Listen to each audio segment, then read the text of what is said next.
አሚን መልቲሚዲያ ፕሮዳክሽን ባለ ጭምብሉ ልብ አንጠልጣይ ታሪክ ክፍል 2 ተራኪ ረዚቃ መሐመድ።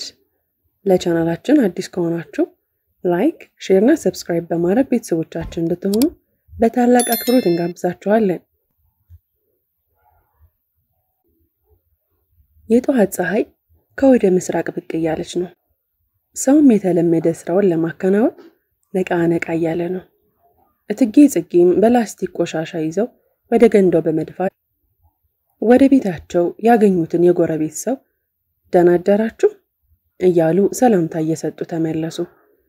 ወደ ውስጥም በመግባት ኤዶ አንተ ተነስ፣ እስኪ ይበቃል፣ ወንድምህንም ቀስቅሰው እያሉ ተጣሩ። ከመንትያ ልጃቸው አንዱን እሺማ እየተነሳው ነው አለ ኤዶ። እትጌ ጽጌ እጃቸውን እየተጣጠቡ የአብድ ወንድምህ ምን ነው ዛሬ እንቅልፋም ሆነ አሉት። ኤዶ መጥቶ ከፊታቸው ሲቆም አይማዬ አዳም ትላንት ወደ ምሳት አካባቢ እነ ብሩክ እየጠበቁኝ ነው ብሎ ላንቺ እንዳልነግርሽ አስጠንቅቆኝ ነው ወጣው። ስገምት ብሩክ ጋር ነው ያደረው አለ ኤዶ። አረ ነው እንዴ? በል ደውልለት። እሱም ሞባይሉን አንስቶ ደወለ። ብሩክ አንስቶ ሰላምታ ከተለዋወጡ በኋላ አዳም አንተ ጋር ነኝ ብሏል ነበር? አረ በጭራሽ አላገኘሁትም። እውነት? አዎ እኔ ጋር አልመጣም። እሺ ብሩክ ደህናዋል ብሎ ዘጋው። ወደ እናቱ ተመለከተ። እናቱ ተጨንቃለች። ለምንድነው በራሱ ስልክ የማትደውለው? የሱ ስልክ አይሰራም አለ ኤዶም ፍርሃት እያለው። ልጄ የፈለገ ቢመሽ አድሮ አቅም እኮ እስኪ አባት ጋር ደውል። አባባ መጥቷል እንዴ? ግን እማዬ ይቅር ይደነግጣል፣ ትንሽ እንጠብቅ አለ ኤዶም። እትጌ ጽጌ ተረበሹ። መንትያው የት ነው? አዳም የት ነው ያደረው? እንዴት በሌሊት መጣ? የት ነው መንትያው? እትጌ ጽጌ ግራ ገብት ብሏቸዋል። አንዴ ይቆማሉ፣ አንዴ ይቀመጣሉ፣ ይወጣሉ፣ ይገባሉ። መላጣዋል። የት ገባ ይባላል? በጨለማ ሲጓዝ አንዱ ደፍቶብኝ ቢሆንስ? እንደው ምን አድርገውት ይሆን? እንዴት በጤናው አድሮ ቀኑ ሙሉ ሳይመጣ ይቀራል? አንዳች ነገርም አለ እያሉ በጭንቀት ይብሰለሰላሉ። ኤዶም ቆይቷል ከቤት ከወጣ። ያው ወንድሙን ፈለጋ። የአዳም ጓደኞች ሁሉ ባሉበት ድረስ እየሄደ ጠይቋል። ግን አንዳቸውም አየነው አላሉትም። ኤዶም ገራገር ቢጤ ነው። በዛ ላይ ብዙም ከሰው ጋር አይቀርብም። ትንሽም አይናፋር አለችበት። ከወንድሙ አዳም አንፃር ተቃራኒ ነው። አዳም ሁሌም ሊያበሳጨው ሲፈልግ አንተ ጅል፣ እኔ እናንተ አንድ ቦታ መሰራታችን እጠራጠራለሁ። መልከ እኔን ከመምሰሉ ውጪ በጭራሽ ውስጣዊ አሰራራችን ይለያያል ይለዋል። ኤዶም ለሱ መልስ ሳይሰጥ እማዬ አየሽው እንዴት እንደሚናገር? ይህ ስርዓት አልባ ልጅሽ አንቺ ነሽ እያቀበጥሽ እንደፈለገ እንዲሆን የምታደርጊው። አፉን አዘጊልኝ አለበለዚያ ይላል ወደ እናቱ እያየ። አዳም በማልመጥ እያሽካካ አረ ሼባው አልቀረበውትም፣ ልታስፈራራኝ የሚያምርሃል ይለዋል። ኤዶም እንዲህ ሆኖ ግን መንትያውን ከልቡን የሚወደው። ለዛም ነው ብዙ ችግሮችን የሚሸፍንለት። ሲመሻሽ ተነስቶ መውጣቱን ከቅርብ ጊዜ ወዲህ የተለመደ ቢያደርገው ኤዶም ግን ጨርሶ ለወላጆቹ ነግሮበት አያውቅም። ሊነጋጋ ሲል ሲመጣ ቀስ ብሎ በር ከፍቶ ያስገባዋል። ዛሬ ግን አዳም አልመጣም። ስልኩ እንኳን ዝግ ነው። ኤዶም የት ብሎ እንደሚፈልገው ግራ ገባው። እሱ የሚውልበት አይውልም። እንደውም ቢጨንቀው መንገድ ለመንገድ ሲዞር ውሎ ወደ ቤቱ ተመለሰ። እትጌ ጽጌ ኤዶም ሲገባ ብድግ ብሎ ቆሙ። ኤዶሜ ምንም አላገኘህም? አየሁት የሚል ሰው እንኳን የለም? የከበደኝ ነገር አለ እባክህን ብለው አስጨነቁት። እባክሽ ጽጌ ልጄን አታስጨንቂው። ኤዶም አዳም ከሚውልበት አይውልም። ደሞስ አንድ ቀን ቀረ ብለሽ ምን እንዳይሆን ነው? ወንድ ልጅ አይደል እንዴ? እስኪ ተረጋግተን እንጠብቅ አሉ የመንትዮቹ አባት አቶ ኃይሉ። አንተም ዝም በለኝ፣ መጣ አንድ መፍትሄ ታመጣለህ እላለሁ፣ እዚህ ተጎልተ ምን እንዳይሆን ነው ትላለህ? ሬሳውን እስኪ ሰጡኝ ነው የምጠብቀው? እባክሽ ጽጌ ተይ፣ ካልሆነ ነገ ፖሊስ ጣቢያ ሄጄ አመለክታለሁ አሉ አቶ ኃይሉ ለሚስታቸው እየተጠነቀቁ። አረ እንዴት ልሁ ልቤ አንዳች ነገር እንዳለን የሚነግረኝ አሉ እናት ሆዳቸውን ጭምቅ እያደረጉ። ኤዶምም በእናቱ ሁኔታ እንዳዘነ ሄዶ አቀፋቸው። እማ ይመጣል አይዞሽ ፈጣሪ ያውቃል አለ። ግን ይህንን ይበል እንጂ ውስጡ እሱም ፈርቷል። ይሄ በድብቅ በሌሊት የመውጣቱ አባዜ አንድ ችግር እንደሚያመጣ ጠርጥሮ ነበር። በራሱ አዘነ። ይህንን ሁኔታ ለወላጆቹ ነግሮ ማስቆም ነበረበት። የጥፋተኝነት ስሜት ተሰማው። ራሱን ወቀሰ። የኔ ስህተት ነው አለ። እንደውም ማይልዬ ለምን አሁኑኑ ከኤዶም ጋር ፖሊስ ጣቢያ ሄዳችሁ አታመለክቱ አሉ እናት። አይ ጽጌ እነሱም እኮ አካሄድ ይኖራቸዋል። ዛሬን አድረን ነገ ሁኔታውን አይተን ይሻላል። እሺ በይኝ ጽጌ አሉ አቶ ኃይሉ ሚስታቸው በፍቅርና በጭንቀት እያባበሉ። እናትም ባይዋጥላቸውም ይሻሉ እና መጥፍጥፍ ብለው ዱካ ወንበር ላይ ተቀመጡ። ልጄ ምን ውስጥ ገብተህ ይሆን? ብቻ ክፉ ነገር አታሰማኝ ፈጣሪ ብለው መብሰልሰልን ያዙ። ባለጭንብሉ ባለበት ተቀምጧል። ዘበኛውም ባለጭንብሉን ደጋግሞ አጠገቡ እየመጣ መንቃት አለመንቃቱን ያረጋግጣል። በእግሩም ነካ ነካ ያደርገዋል። ወጣቱ ያለምንም ድምጽ ጸጥ እንዳለ ነው። ዘበኛው ሬሳ ሲጠብቅ እያመሸው ላንጋ እንዴ? አቶ ይፍሩ ግን ግፋቸው ከልክ ያልፋል። አሁን ይህንን ሬሳ ከምጠብቅ እነዚያን ቆነጃጅት በሄዱበት እየሄድኩኝ ብጠብቅ ብሎ ለራሱ ፈገግ አለ። መልሶ ወደ ወጣቱ ጠጋ ብሎ ትንፋሹን አዳመጠ። በህይወት አለ፣ ግን ባይኖር ይሻላል። በድመት የተያዘች አይጥ ነው ነገሩ። አቶ ይፍሩ እንደሆነ መቼም ከዚህ ግቢ በህይወት አያስወጡትም። እኔም ፈርዶብኝ ቅበር መባል አይቀርም። እኔ ለራሴ እያለ ዘበኛው ብቻውን ይለፈልፋል። ሰዓቱ ይነጉዳል። ባለጭንብሉ እንደተጋደመ ነው። ዘበኛው ብዙ ሲጠብቅ ስለቆየ ሰለቸው። እንቅልፍ ሲለው ወደ ወጣቱ ቀረብ ብሎ እጁን ያሰረበትን ገመድ ድጋሚ አጠበቀው። እናም ፈንጠር ብሎ ተቀመጠ። ብዙ ነገር አመላለሰ በሐሳቡ። እንደው ይህ ልጅ ምን ፍለጋ ነው ከዚህ የመጣው? ገንዘብ ፈልጎ ይሆን ወይስ ቆንጆዎቹን? ኧረ ዲያቴ ደሞ ሀገር ምድሩን በሞላ ቆንጆ ምን ይሆነኝ ብሎ ነው እንደ መጋኛ በሌሊት የሚመጣው? አያደርገው። እንደው ምን አይነቱ ደፋር ነው? እንደው ምን አይነቱን ነገር አጭሶት ይሆን እንዴ? እንዴ ጀገነው። ድንገት ከሐሳቡ ተናጠበ። ባለጭንብሉ እባካችሁ ውሃ እባካችሁ አለ እንደ መንቃት እያለ እና ሊወድቅ የደረሰ የመሰለውን ጭንቅላቱን በታሰረው እጁ ለመንካት እየጣረ አሃ አንተ ሞትን ቢነቃህ ብሎ ዘበኛው ውሃ ይዞ ተጠጋው። እሺ እኔ ላጠጣህ መሰል አንተማ አቅሙን ከየት አምጥተኸው? የሌሊት ምን ልበልህ ቸገረኝ ብሎ እያለመጠ ውሃውን አጠጣው። እናም እየጠጣ አቋረጠበት። አሃ ፍጆታ የሚባል ነገር አለው እንደም አሎ ባለጭንብሉ ቅጣቱ ከሚገባው በላይ የተጋነነ መሰለው። አንተ የማትረባ እንቅልፍ አልመጣ አሉ ባለጭንብሉ። እልህኛ ነው በጣም። ኋላስ ከዚህም በቀላሉ ልታመልጪ ነው? አንቺትን አታደርጊም። ግን እንደው ይህንን የሌሊት ጉዞ ከየት ተማርሹ በይ አለ ዘበኛው እያለመጠበት። ወጣቱም ይበልጥ ተበሳጨ። አንተ የማትረባ ይህንን ገመድ ከላይ ላይ ፍታልኝ እና ልቀቀኝ አለ በእልህ እየተወራጨ። ይህ አባወራው ትዕዛዝ ነው። እናም እኔ ከሳቸው ብቻ ነው ትዕዛዝ የምቀበለው። አባብላ አስተኛው ካሉኝ አስተኛሃለሁ፣ ዝፈንለት ካሉ ዘፍንልሃለሁ፣ ዘምርለት ቢሉም ዘምርልሃለሁ፣ ቅበረው ካሉም እንደዛው። መቼስ ስራ አይደል አለ በማልመጥ። ውሻ በባላባት ይጮሃል እንዲሉ አለ ባለጭንብሉ ይበልጥ ሊሰድበው እየፈለገ። አይጥ ድመት ለጨዋታ ተጋብዛለች። ደሞ ካንተ ጋር የሚሄድ ተረት ነው። እኔ ምለው ቀላ የሆነ የጀግና ፊልም አይተህ ነበር እንዴ? በደረቅ ሌሊት ካልሲን ቀደህ አናተ ላይ አጥልቀ የመጣኸው ሲያረግ ወይ ተሻል እንደው አመልጣለሁ እንኳን አይባልም የማትረባ ዱርዬ ብሎ ዘበኛው በርግጫ ካቆሰለው ፊቱ ላይ መታው። ባለጭንብሉ ወደ ኋላው ፍንግል አለ።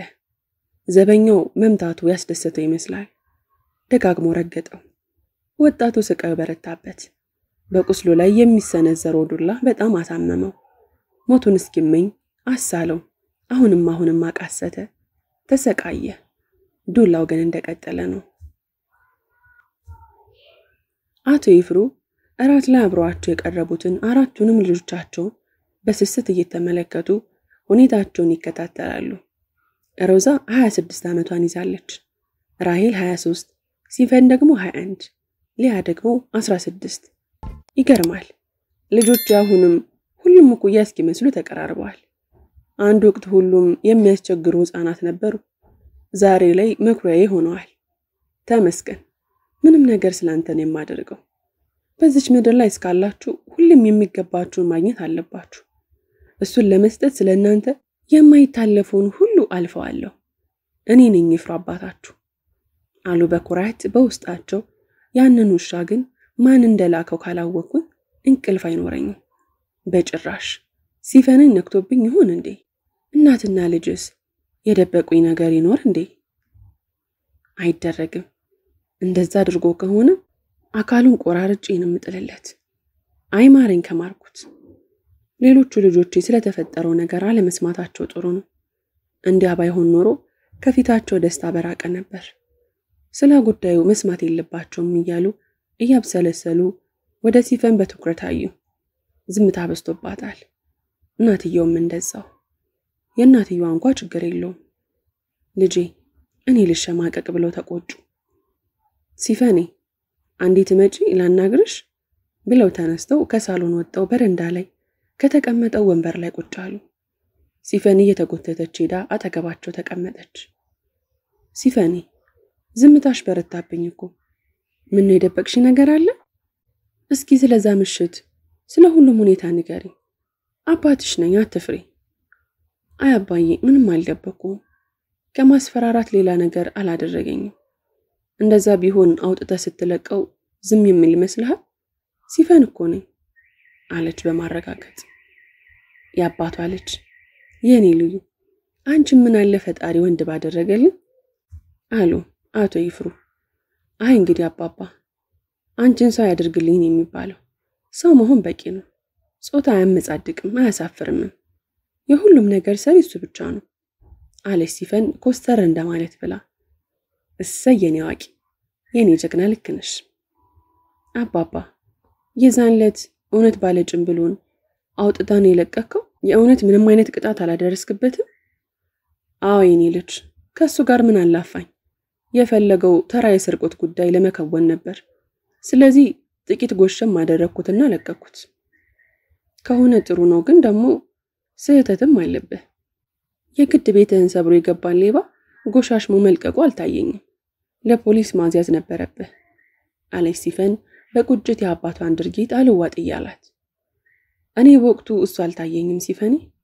አሁን እሱን ተይውና ይልቅ እንደ በፊቱ ተጫዋችነትሽን አምጩ። እህቶችሽ ግራ እንዳይጋቡ፣ ደግሞ ይህንን ነገር መቼም እንዳይሰሙ። ኧረ አባባ እነሱ መቼም አይሰሙም። እንኳን ይህንን አውቀው እንዲሁም ፈሪ ናቸው አለች ሲፈን ፈገግ ለማለት የሞከረች። አቶ ይፍሩ በልጃቸው ሁሌም እንደተደመሙ ነው። ትለያለች ሲፈን ይላሉ። አስተዋይ ናት፣ ቆንጆና ተወዳጅ ናት ሲፈን። አቶ ይፍሩ ኮራ ብለው ከጓደኞቻቸው ጋር እየተገባበዙ ከአንድ ግሮሰሪ ላይ ተቀምጠዋል። ወሬያቸው ሁሉ ስለ ባለ ጭምብል ወጣት ነበር። ሁለቱም ጓደኞቻቸው ከሱ ጋር በሚስጥር የተሳሰሩ ናቸው። ነገር ግን ለመጀመሪያ ጊዜ በባለ ጭምብሉ ምክንያት አቶ ይፍሩ ጥርጣሬ ገብቷቸዋል። ማን ነው ከሁለት አንዱ የካደኝ? ወይስ ያ ልጅ ተራ ሌባ ነው? ግን እንዴት ሙሰኛ ጭበርባሪ ሊለኝ ቻለ? እያሉ በጨዋታቸው መካከል ግራ በመጋባት ያያቸዋል።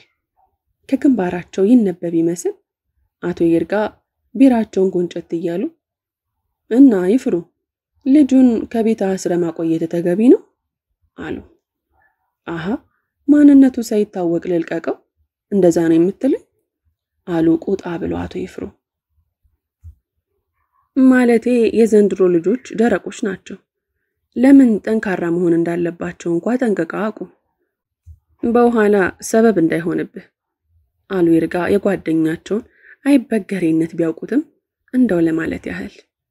የሁለቱንም ንግግር ሲሰሙ ቆይተው አቶ ዩሱፍ የሃይላንድ ውሃቸውን ጥጥት አደረጉና እንደኔ ይህ ልጅ ኮርኩም ብቻ ነበር የሚያስፈልገው። እንዳው ልምድም ያለው ሌባ አይመስለኝም። እንደውም ስራ አልሆን ሲለው ሐሳቡን ቀይሮ በዚህ ካለፈልኝ ብሎ ይመስለኛል አሉ። እሱ ግን አሁን እናንተ እንደምትሉት አይደለም ሁኔታው አሉ አቶ ይፍሩ። አሳስቧቸዋል። እንዴት አድርገው ነው የሚያውጣጡት? በምን መልኩ ነውስ ይህን ልጅ አንድ ነገር ቢያደርጉት የላከው ሰው ኖሮ የበለጠ ጉዳዩ ቢከስርስ ከየት ነው የመጣብኝ ብለው አሰቡ። ሲፈን ቤት ውስጥ ከእናቷ ጋር ተቀምጣ ታወራለች። ሰሞኑን ሁሉ ባለጭንብሉን ካየችበት ቀን ጀምሮ ተረብሻለች። ያሊ ደፍራት የታገላትን ሁኔታውን ሁሉ ላለማስታወስ ትጥራለች። ከዛ የበለጠ ግን ያሳሰባት ያለው አባቷ ልጁን በትክክል እንዳሉት ለቀውት ይሆን የሚለው በጣም አሳስቧታል። አባባ የዛን ያክል ተናዶ እንዴት እንደተራ ነገር በቃ አንተ ባለጌ ወደ ቤት ይሄድ እንደማለት አይነት የሚሸኙት ምንም አልተዋጣላትም። እናትም በዚህ ጉዳይ እርግጠኛ አይደሉም፣ ግን ክፉ ነገር እስከሚያደርሱበት ሳይሆን የሚገባውን ቅጣት ሰጠውት እንደሚለቁት ነው የተሰማቸው። እማ ይመስልሻል አባቢ እንዲህ በቀላሉ የሚተው? የኔ ቆንጆ አባትሽን ክፉኛ መጠርጠርሽ ተገቢ አይደለም። ምን ያደርገዋል ብለሽ ነው? እኔ አባትሽ ሲገባ አይቼዋለሁ። ከመናደዱ በስተቀር የተለየ ነገር እንዳደረገ ሰው አልነበረም። ሲፈኒታይ በቃ እርሹ፣ ስለዚህ ነገር አታስቢ። እማ አው ልጁ ችኩል ቢጤ ነበር። እሱ አይካድም፣ ግን እስኪሞት የሚያደርስ ቅጣት ይገባዋል ብሎ ውስጤ በፍጹም ሊነግረኝ አልቻለም። እማዬ እኔ ጭንብሉን ሳወልቅበት ያየሁት ፊት እንዲሁ በድፍረቱ ተነሳስቶ እንጂ ልምድ ያለውም አይመስለኝም አለች ሲፈን። እንዴ ሲፈን ታዲያ አባትሽ ነፍሰ ገዳይ መስሎ ታየሽ እንዴ? ደሞ እኮ ሊደፍርሽ ነበር። አንድ ድርዬ የምን መራራት ነው? ምንድነው ነገርሽ? ከዚህ በፊት እንደሚያውቀው ሁሉ የምትሆኙ ምን አገባሽ? የሮዛ እናት ትጋሉ። እማዬ እኔ ስለማላውቀው አይደለም፣ እሱ እንደ ደፋሪም አይደለም፣ እኔን በመታገሌ ለጸው ያነሳሳውት አለች ሲፈን ግራ በገባው ሁኔታ። አሁን ጉድ መጣ። አጥር ዘሎ ውሾችን ገሎ ቤትሽ ድረስ ገብቶ በላይሽ ላይ ሊሰፈር የነበረው ለፍቅር ነበር እንዴ? ምን እያልሽ ነው? እማዬ እኔ በርግጥ ጥፋተኛ አይደለም ያልኩሽ አይደለም። ልጁ ግን አጋጣሚ ሆኖ እንጂ ለኔ ብሎ አይደለም የመጣው፣ ለዘረፋ ነው በቃ። እንግዲህ ዘረፋው ማንችን ያካተተ ነበር። አፍኖ በርሽን ዘግቶት ነበር። እማዬ አሁን ስለተፈጠረው ነገር አይደለም፣ ስለ ባለ ጭንብሉ ልጅ ነው። በህይወት ነው ወይስ የተለቀቀው? እሱን ማወቅ ፈልጋለሁ አለች ሲፈን ቁርጥ ባለ ቃል። እሺ ይፍሩ ገሎታል ብለሽ ነው የምታስቢው? አሉ ቆጣ ብለው። እሱን አላልኩሽም እማዬ፣ ግን ትክክል የሆነ ነገር እየሸተተኝ አይደለም አለች ሲፈን ፊቷን ቅጭም አድርጋ። እንግዲያው ይህንን ሽታ የፈጠረብሽን ያ በሽተኛ ልጅ ነውና አንፈ ብለሽ አስወግጁ። አባትሽንም ያላግባቡ መጠርጠርሽንም አቆሚ። ምክንያት እኮ አለኝ። ደግሞ ምንድነው ምክንያትሽ? ተናደዱም ደነገጡም። ክንዴ ከዛን ዕለት ጀምሮ በጭራሽ አላየሁትም። ድንገት ስራውን ለቀቀ ተባለ። መጥቶ እንኳን አልተሰናበተንም። ሲሄድም አላየነውም። ወደ ማታ ላይ ሌላ ዘበኛ ተቀጠረ። እንደገና የዛን ዕለት ማታ ልብ አላልሽው እንደሆነ እንጂ አባባ ልብሱም ደም ነበረበት። እጁ እስካሁን ቆስሏል በመጠኑም ቢሆን እና እኔ ስገምት ልጁ አንዳች ነገር ሆኗል። ክንዴ ደግሞ ያውቃል። ስለዚህ የሱ እዚህ መኖር አስፈላጊ አይደለም። ለምን አይታይሽም እማ? ልክ አይደለም፣ ችግር ውስጥ ነው አለች ሲፈን ውስጧ ያለውን እየተነፈሰች። አንቺ ልጅ እንግዲያው ምንም ቢፈጠር አይመለከተንም። ማንንም ሰው የሰው ቤት በውድቅት ለሊት ሰብሮ ሲገባ የማባበል ግዴታም የለብንም። ይሄ ድፍረት ነው። የተከበረ ቤት ነው፣ መሪ ያለው ይፍሩን የመሰለ አባወራ ያለው። ምን ነካት ልጅቷ? አጉል ሚዛናዊነትሽን አልተዋጠልኝም። ኧረ እማዬ ይሄ ልጅ እንደኛ ወላጅ ይኖረዋል። ምን ዋጋ አለው? ወላጅ ሁሉ ወላጅ ነው እንዴ? እማ ከመቼ ጀምሮ ነው ጨካኝ ሆንሽው? በዚህ ሰዓት ሮዛ ወደ ውስጥ ድንገት ገባች። ማሚን ጨካኝ ሲፍ ማሚን ይሄኔ ለፕራንክ ብለሽ እኮ ነው አለች ሲፈን ደንገጥ ብላ ወሬዋን አቋረጠች። ቀስ እያለን ቤቱ በቆነጃጅቶች ደመቀ። አራቱም እህትማማቾች የተቀላለዱ ማሽካካት ጀመሩ። ባለ ጭንብሉ ክንዴ የመረረው ይመስላል። ይሄን ልጅ ሲጠብቅ ሳምንት አለፈው። አቶ ይፍሩ ለማየት የቀፈፋቸው ይመስል ወደዚህም ድርሽ አላሉ። ብቻ ሐሳባቸውን በስልክ ማስተላለፍ ብቻ ነው። ትንሽ ምግብ ሰጠው፣ ውሃ ሰጠውት። ጎሽም እያደረገ ማን እንደላከው አውጣጣው። እንቢ ካለ እንዳይሞት እንዳይሽር አድርገህ ገረፈው። እንዴ እኔ ደከመኝ። አሁንስ እኔ ራሱ እየተደበደብኩኝ ነው መሰለኝ። እሱ በዱላ ያደገ ይመስል አይሰማው። ደነዘዘኩ። አረ ሰለችኝ ይላል ክንዴ እጁን ያሻሸ። ስማ ጭንብሌ፣ እኔም ምለው ሰው ነህ እንዴ? እንደው ምናልባት ማን እንደላከ ተናግረ አቶ ይፍሩም ሌላ ተደባዳቢ ቢያመጡ አንተም ከዚህ በኋላ በዱላ ብዛት መልክ ከሚጠፋ ሌላ ተደባዳቢ እስከሚመጣ እረፍት እንውሰድ ብትረዳኝ ባክህ አለ ክንዴ እንደማሾፍም እንደመናደድም ብሎ። ወጣቱ ያባበጠ ፊቱን የሸፈነበትን አይኑን በስቃይ ያቁለጨለጨ። ማንንም አላከኝም አልኩህ እኮ፣ ግን አንተ ከጌታ የበለጠ መጥፎ ሰው ነህ። የማይገባህ ነህ። እኔ ራሴ ነኝ የራሴ አዛዥ አልኩህ እኮ። አንተ ባሪያ ለፍርፋሪ ብለህ ነፍሴን ልታወጣኝ ነው? ከውሾቹ ጋር በገደልኩህ ነበር።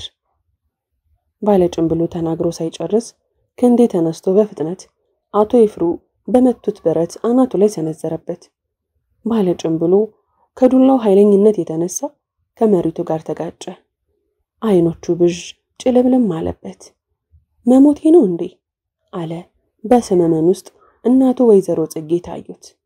ወፍራም ቀይ ፊታቸው ሲጸይም እማማ ይቅርታ፣ አባዬ ይቅርታ ደመና የጋረደው መሰለው።